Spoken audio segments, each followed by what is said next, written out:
Chapitre 8. La nuit de l'âme. Je n'arrive plus à reprendre mon souffle. Je ne sais plus guère que ce que j'ai le visage crispé contre le sol de mes bosquets bleus, mes mains grippées à quelques brindilles, le corps vidé de la seule raison de vivre. Baldrine. Plus rien n'avait de sens. Je n'étais plus de ce peuple, ni même dans le monde de mon ami. J'étais seul et je m'en moquais. Tout comme ceux de mon clan pensaient désormais de moi. Non, il n'avait pas réussi à avoir de prise sur mon âme, ni à imprimer une image de déshonneur. Je le serai toujours. Comment concevoir ce que mon peuple, qui avait été le mien, puisse aller si loin dans le rejet et le mépris? J'aurais dû invoquer le grand lumineux, mais je n'avais plus la force de prier. Prier, cela aussi était nouveau. La sensation d'un tel besoin. J'ai alors connu une saison intérieure très sombre, gluante. Une saison qui n'était plus censée exister, sans couleur ni parfum. Plus rien ne pouvait être un baume. À ma grande douleur, je me suis perdu dans une sorte de brume sans issue. Le néant existait-il donc? Je suffoquais sous le poids de mes espoirs, et mon amour envolé. Seules quelques odeurs de ce qui m'avait été mon monde arrivaient encore jusqu'à moi, pour me maintenir la tête hors de l'eau. Qu'étais-je donc devenu? Je regardais mes mains, ma chevelure, en désordre, et ce liquide violet qui inondait toujours le sol autour de moi. J'essayais de me débattre dans toute cette noirceur. Malgré tout, le son me chuchotait doucement à l'oreille de revenir chez moi, tandis que l'obscurité paraissait vouloir se dissiper lentement. Cette voix, c'était celle de ma mère, Tindrel, qui essayait désespérément de réchauffer contre son corps. Elle était bonne, cette tendresse, bénéfique pour mon corps. J'ai tenté d'assembler mes images, mais j'étais encore trop fragile, et mon âme, quant à elle, cherchait en vain à ramasser ses forces éparpillées dans ma chair. Mon être n'était plus que brûlure. Ma mère a alors tissé une sorte de vêtement, fait des lichens verts et de pauvines pourpres, et m'a enveloppé tout le corps très étroitement afin de lui redonner sa chaleur et son énergie d'éther. C'est ainsi que les elfes accueillent habituellement la naissance d'un autre elfe. Repose-toi, je reviendrai, tu es allé très loin, Gwendelis. J'ai craint de ne pas pouvoir te ramener, fit-elle en me déposant une dernière caresse sur ma tête. J'ai sombré dans un autre lieu, celui du monde de l'extérieur. J'y étais arrivé en fermant simplement mes paupières, fatiguées par la luminosité de la saison rouge qui me blessait la vue. Je me voyais dans cette même forêt, celle des hautbois de Balrine, allongée dans les fougères. Si légère était sa lumière, toute bleutée sous les grands conifères. Les odeurs suaves de pin et de sapin émanaient du sol, et une libellule voletait autour de moi. Elle bougeait délicatement les ailes, comme si elle voulait me faire deviner par les images l'histoire des jours et des nuits, des étoiles, de la lune, et du soleil de sa terre. D'où viens-tu? Qui es-tu? Paraissait-elle me demander. Je suis Gwenedis, je suis une elfe. Je ne veux plus être de ton monde. Je ne sais plus. Pour mieux comprendre la vie, j'ai voulu abattre les cloisons trompeuses en mon âme. Abattre une cloison qui voile la conscience n'est ni un crime ni un mensonge, n'est-ce pas? Oser franchir une porte pour aller quelque part, vers quelque chose de plus grand, et vers le mieux de ce que nous pouvons offrir, c'est juste ça que je voulais. La liberté est-elle un poison? Je ne le sais pas. Je ne la connais pas. Je vole seulement comme je suis, a-t-elle murmuré en effleurant le musage d'un dernier battement d'aile. J'ignore combien de temps je suis restée ainsi inconsciente, silencieuse. Je suis demeurée interdite un moment lorsque mes yeux se sont ouverts. La luminosité améthyste prononçait l'arrivée de la saison violette. J'avais le cœur transpercé, toutefois, en me redressant sur mon lit de mousse, encore enveloppé dans mon cocon de lichen et de poivrogne. J'ai eu la sensation que l'on venait me dire quelque chose d'extrêmement important. C'était comme un rappel. La stimulation d'un souvenir, d'un lointain enseignement faisait partie de la plus vieille histoire des traditions elfiques. une tradition qui n'était pas le propre de Talendrache, mais qui avait été remise autrefois à l'ensemble de l'univers elfique terrestre par Michael le Grand Lumineux. Elle disait que nulle créature n'était immédiatement figée. Non, non seulement dans son monde, mais aussi dans son règne, que c'était une des lois de l'évolution. L'évolution, le mot, l'idée que l'on ne voulait justement ni prononcer ni capter à Telendrach, et sans doute aussi bien dans les autres contrées elfiques. Cette tradition disait également que les salamandres en détenaient les clés, que la nature de leur éther était transmutatoire, qu'elle cassinait de son feu subtil tout ce qui était arrivé au point ultime de la maturation. Les salamandres avaient ainsi le pouvoir de faire franchir à jamais les frontières vibratoires.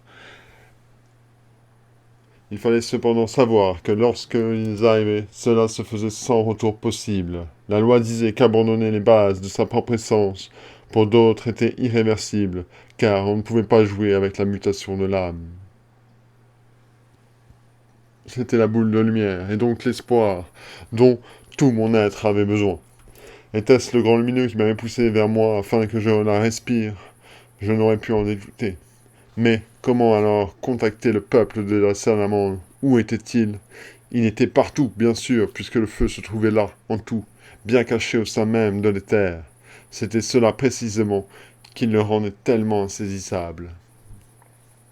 Dans de telles conditions, partout, cela signifiait que, aussi, d'une certaine façon, nulle part, une notion, une réflexion, également que j'avais fait découvrir à Baldrine en me parlant du père de ses dieux. Lug, Lug est partout, m'avait-il raconté. Et c'est pour cela que les hommes ne le trouvent pas, parce qu'ils vivent dans ces interstices. Ainsi, c'est cela, briser les rondes. Je me suis fait à la réflexion. Non, je ne regretterai jamais mon interpidité. Je savais comment rencontrer ceux du monde souterrain, comment connecter mon âme à celle qui peuplait les rivières et les lacs, mais où trouver les esprits du feu? Contrairement aux humains, qui avaient besoin d'eux pour avoir chaud et se nourrir, les elfes n'avaient aucun savoir-faire pour appeler les salamandres. Ils les côtoyaient partout sans jamais les voir. Ils étaient un peu, à leurs yeux, le mystère de l'océan éthérique. Y avait-il à Telendrach un seul endroit qui avait jamais approché un éclair, un claquement, une foudre, ou même, ne serait-ce qu'une flamme mèche, une véritable étincelle qui pouvait porter le feu? Non, la tête était vidée. Une fois de plus, puis soudain, il y en a eu un déclic. Et si le portail lui-même, le sas et tous les sas de Telendrach, et d'ailleurs était-il en réalité le feu lui-même? Oui, de quoi était-il fait ce sas? Quel était ce principe qui agissait en lui? Il se présentait comme un tourbillon de brume, de lumière, et il crépitait. Si les esprits de la terre savaient comment agir sur lui et intervenir en ses mouvements, c'était forcément en comprenant sa nature profonde et en l'approchant. Moi aussi, je l'avais approché, ce portail. Bien sûr, mais de quelle façon? Pas pour un contact avec la force qu'il traduisait, seulement pour le franchir. Cette réflexion eut l'effet d'un bouleversement en moi. Le portail était plus qu'une voie d'accès vers le monde extérieur. Peut-être était-il aussi la porte qui conduisait à l'univers des salamandres. Il fallait que je le sache, au point où j'en étais de ma folie et mon désarroi. Que me restait-il d'ailleurs d'autre à faire? Je me suis redressé, j'ai ôté mon voile de lichen et de pivoine, et j'ai glissé d'un seul élan au cœur jusqu'à là où j'avais su que le sas se trouvait désormais, à l'ouest de la rivière d'Elmerach. Les grands conifères, mauves, Darwin Galalis, étaient à proximité.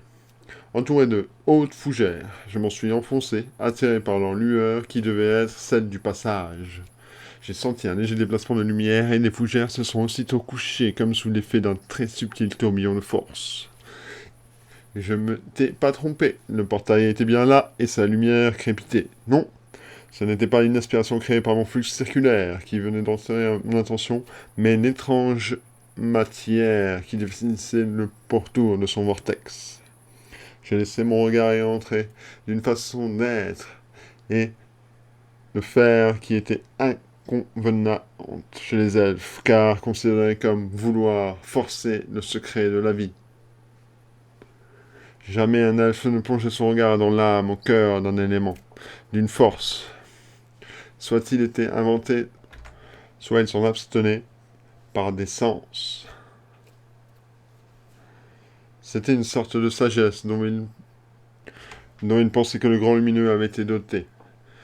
Tous les esprits de tous les éléments s'interpénétraient. C'était évidemment, mais aucun d'eux n'allait fouiller dans la réalité des autres. J'ai donc osé ce qui m'était proscrit. Une fois de plus, je l'ai fait avec un étrange espoir mêlé au désespoir. Sûrement parce que je voyais cela comme la dernière chance pour me rapprocher des humains et retrouver Baldwin. Mais une autre crainte est alors venue en moi.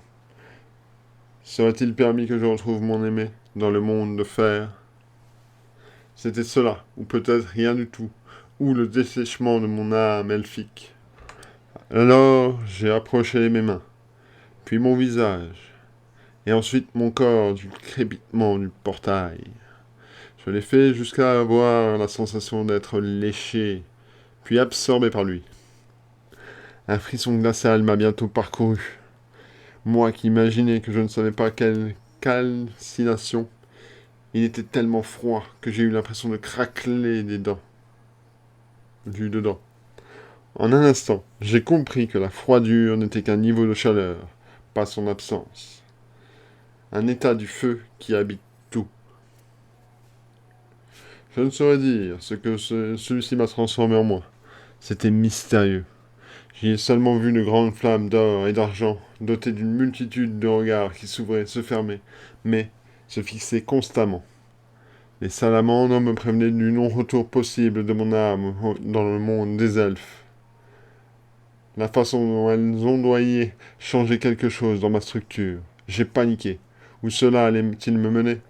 Peut-être allais-je tout simplement disparaître de mon monde, m'éteindre à force de vouloir, d'avoir trop voulu. Et puis, je ne suis plus jamais retourné sur le chemin vers le monde de l'extérieur. Peu à peu, j'ai eu besoin de remercier.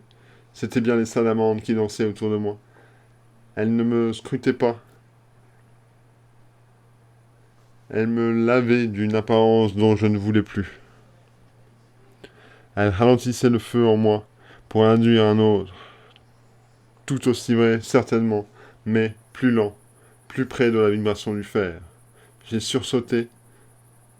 Quel pas était en train d'accomplir vers l'inconnu? Ai-je crié? Il n'y avait pas de son, pas d'image d'âme pour venir me rejoindre. J'ai seulement eu l'idée d'une sorte de grand espoir, et puis un seul nom m'est venu, celui de Michael. Je l'ai prononcé, mon dernier espoir. Pour ne pas être englouti dans quelque chose d'indéfinissable. Tout s'est arrêté là.